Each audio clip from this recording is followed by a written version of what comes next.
States and what accessibility means and has come to mean, at least in the United States, and is gaining importance worldwide as well, and slowly trickling down here in Argentina. Um, as most of you know, I mean, I'm in a wheelchair, so everybody, there's nobody who's blind here, so you can all see that. And that's a result of an airplane crash many, many years ago, about 36 years ago. And I survived, and I was lucky enough to survive and to get my life back together. And after many, many years of counseling difficult patients that physical therapists and doctors would send me, that people who had spinal cord injuries, and they really were very depressed and didn't know what to do with their lives. And so, since I seem to be a role model of somebody who was able to overcome a lot of that, I did that until back here in Argentina, I realized that there were other problems that went beyond what one could solve by willpower alone. And those are structural problems, things that are beyond the control of individuals, in most cases, and have to do with how society has consciously or unconsciously built the environment we all live in, we all move around in. And that's something that you face when you go out in the street, when you want to visit a friend, when you go to a hotel, and then you find that, there's a flight of steps going up and there's no other access, or you go to a friend's house, and there comes a time when after drinking a lot of beer you have to go to the John, and you can't get in, you can't use it, and so you have to say goodbye, I have to leave, and the party just started. Well, accessibility has to do with those problems that one faces every day, unwillingly, if you're in a wheelchair, or maybe if you're on crutches. So, aware of that, in Argentina, in Argentina, I created a foundation that is called Rumbos, and Rumbos in English means path, or pathways. And it's seeking your path, making your path, finding your path in life. And after I created Rumbos, I was lucky enough to come across Sylvia, who was a childhood friend, and we hadn't been in touch for many, many years. And when we came across each other again, I discovered that she was an architect, and it was like love at first sight, not because she was an architect, because she is who she is.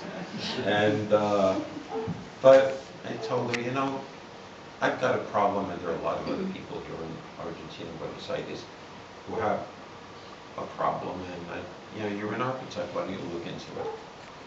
And so the foundation began to focus more and more on this issue of accessibility. And we've been around for about 20 years. Actually, we started in 92, late 92, and so it's been almost 21 years. Beyond supporting some cultural activities, but certainly not this area, not this field. Very little in disability, more maybe in terms of supporting long-standing organizations that quote-unquote fight some kind of disease, like maybe cancer or whatever, like that. So people may give to that, but this is too new and unknown, and it's very, very hard to get funding in Argentina, or we haven't been able to find it. So let's see here. There we go. What's the situation in Argentina? There are 40 million people living in the country. About 2.3 of them have physical disabilities, and most of them live under conditions of poverty. There are close to 90,000 children who have physical disabilities who are excluded from elementary public schools. We came up with that number, not off the top of our head, but we were commissioned many years ago by the World Bank to do a study to come up with this number and to analyze what is the situation of children and schooling, children with physical disabilities. In most education facilities, job sites and homes are inaccessible to people who use wheelchairs.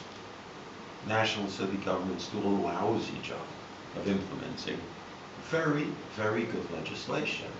Our legislation is as good as what you have in the United States. Architects, builders, designers, they weren't trained to know about this when they went to school. They know very little about this and are unfamiliar with the requirements of persons with disability. You can interrupt at any moment. People with disabilities live for their lives. Who are we? So he's an architect. There are 2 other architects working with us right now. He's a psychologist. I'm a sociologist. It's an interdisciplinary team of people. And what we do, we diagnose problems of accessibility. We design solutions. We work hard to implement them. We practice what we preach at our office, in our own homes.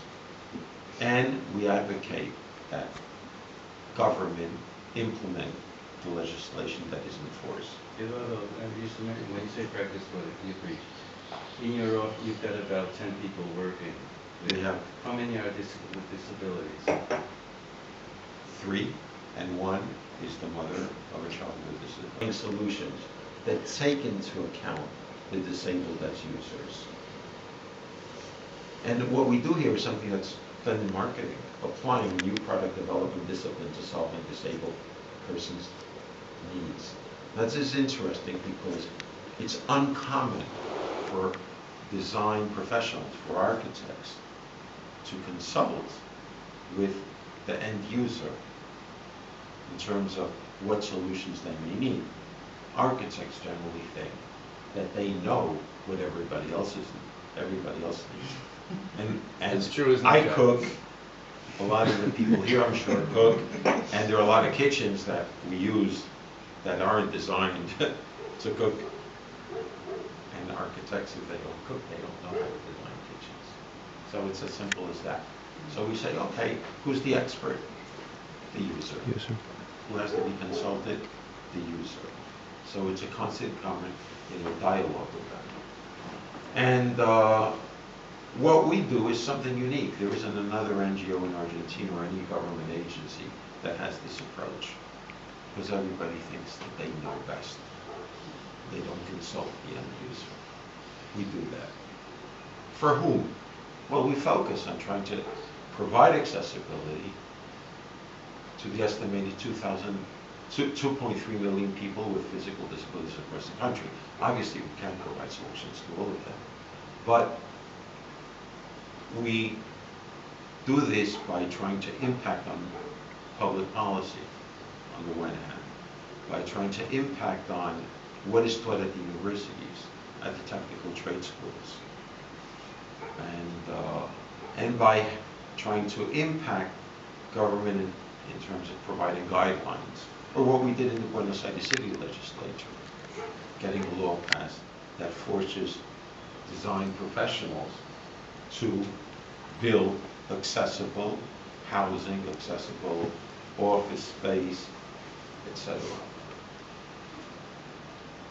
World Bank studies say that there's a strong relationship between disability and poverty, and the best estimates of the World Bank is that 90% of all working-age disabled persons lack jobs, and 80% lack social security coverage.